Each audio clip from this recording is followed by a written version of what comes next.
science journalism professor. He's joining us today from Cincinnati, Ohio. Brian, good to see you. Let me start, if I can, with the spectacle that is now starting to unfold in Atlanta, Georgia. Your take. Well, we're going to get something new, Todd. That's a mugshot. We haven't seen this before with the former president. And we know that he's got a good degree of vanity. So he'll probably be coiffed and ready for his close-up, so to speak. And I'm not trying to make too much light of it, but it is a circus like we've never seen in this country before, and that is saying something. And it's even a circus by Trumpian standards, because this now being the fourth major case the former president has to deal with, and never before a former president dealing with RICO statute type charges. So this is unprecedented territory just in general, but today we add more optics to the pile of things to talk about. Yeah, the RICO referring to racketeering, which is often used as against mobsters, organized crime, this time against a former president. A lot of people in Canada, Brian, are scratching their heads saying, how is it possible that with each additional case against him, his popularity goes up? But once you realize that a lot of those Trump supporters think the whole thing is manufactured against him, it's sort of a, legal hit job against him, it kind of starts to make sense why they think he's just being persecuted.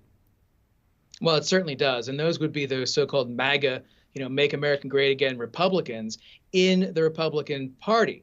The chances, though, that you have some people who had supported the former president back in 2016 and in 2020, Todd, begin to break away and say, look, I really liked Trump and I liked what he did for the party and for the country, but we need to move on. And a guy who's going through 4 separate cases in and around the time he's trying to secure the Republican presidential nomination, that's just too much of a liability. It takes too much of a chance with the 2024 election and essentially handing it to President Biden for re-election. And Biden himself has got a lot to deal with and a lot of things that are headwinds for him. We'd be talking much more about that if it were not for all this coverage of President Trump. And so I think what you're looking for here are signs that, yeah, there are always those folks who are going to be solidly behind former President Trump, but the 10 or 20% of those MAGA Republicans who want to give DeSantis, want to give Nikki Haley, want to give Tim Scott, somebody else a shot to try to take President Biden in 2024. That's what you got to be looking for in all of this. Hey, just before we go, the Republican debate, you had 8 would-be presidents up on stage, not Trump. Anybody stand out at that debate in Wisconsin for you last night?